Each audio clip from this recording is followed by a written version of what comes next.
Being smart is probably holding you back, and the sooner you learn to think like an idiot, the faster you'll actually succeed. I'm David Heacock, the CEO of FilterBuy. We make $22 million per month. Once you see how being smart actually holds you back, your life will never be the same. I've watched incredibly intelligent people, MIT grads, Wall Street analysts, people with IQs off the charts, completely fail at business while high school dropouts built empires. And there's a pattern to why this happens. One of my closest friends, Evan, is easily one of the smartest people I've ever met. A few years ago, he had a business idea that honestly could have made him millions. It was certainly better than the idea that I had when I started FilterBuy. He saw every possible failure point before he took the first step. Meanwhile, someone far less qualified basically launched the same idea with half the information. I remember seeing the press release and not having the heart to send it to my friend Evan. High intelligence creates false confidence in untested ideas. Smart people theorize endlessly, but never actually execute. And their intelligence becomes an excuse to skip the fundamentals everyone else is forced to master. When I switched from finance to air filters, I went from being an expert in my old world to knowing absolutely nothing in the new one. And that turned out to be my biggest advantage. Not knowing forced me to take the first step without overthinking. Being a beginner kept me humble, curious, and willing to try anything that might work. And that bias toward movement, not intelligence, is why I ended up building a $22 million a month company and growing. If you want to be exceptional, just create routine. Kobe Bryant would wake up early to do fundamental drills before official practice even started. Even as a superstar, he never stopped practicing the most basic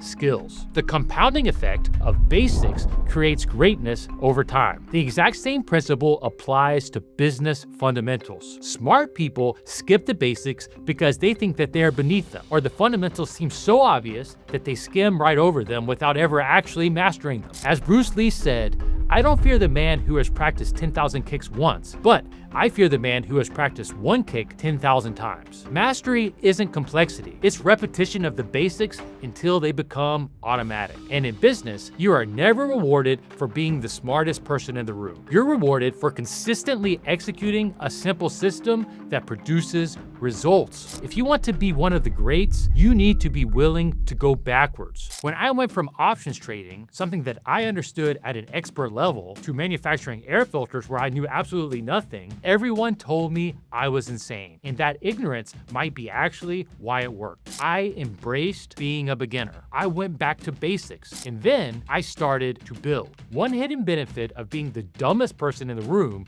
is that you naturally default to first principles thinking. When you don't know the right way to do something, you're forced to break everything down to the core truth. You try obvious things that the experts overlook because they assume that they won't work. A small example, when we started FilterBuy, we didn't box air filters off the production line like everyone else. We boxed them to order for each customer and built the systems around that model. It sounds small, but it fundamentally changed our unit economics, our workflow, and our ability to scale.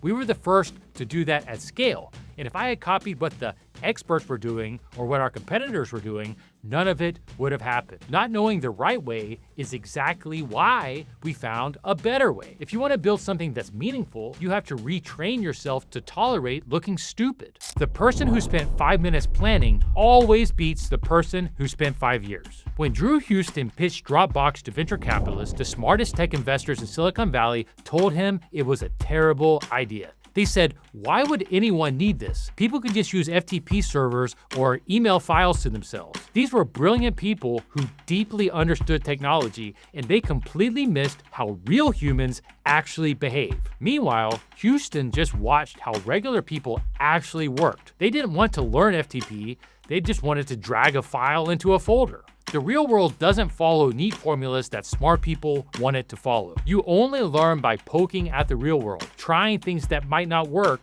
and following your curiosity instead of your ego. Curiosity is what makes you see things that others miss. Playfulness is what makes you try things that others won't. And in business, those two traits beat intelligence every single time. I knew a guy who didn't make it past 4th grade. He was considered learning disabled. He failed 4th grade, but mastered life. Brian Lewis didn't make it past 4th grade.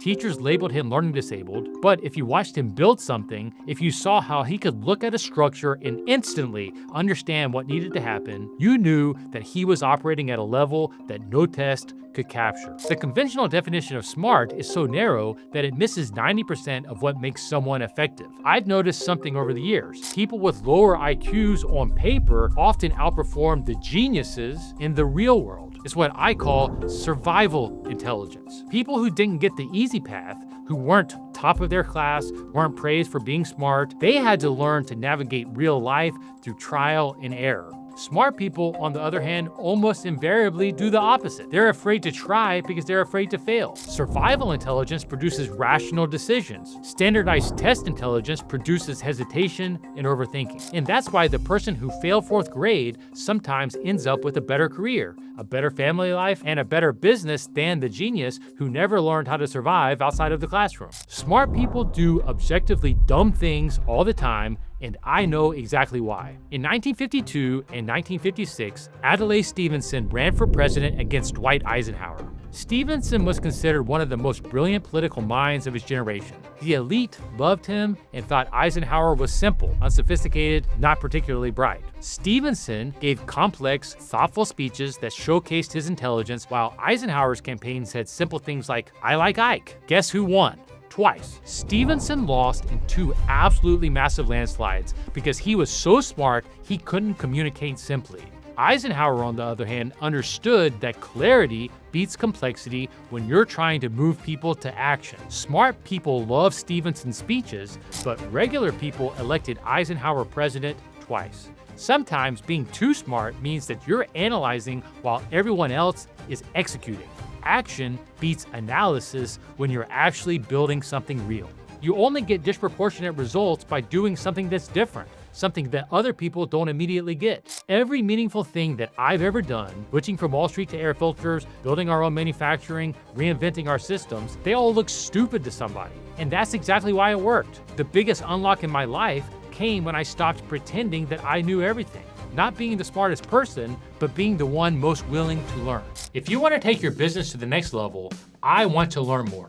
In 2026, I'll be visiting and maybe even investing in some of my favorite boring businesses in the world. Send an email to the email on the screen now. Tell me a bit about your business, where you're located, and what you're hoping to do next. Hopefully, I'll see you soon. So, if you're tired of overthinking, watch my video on how to make your first $1 million. It's simpler than you think.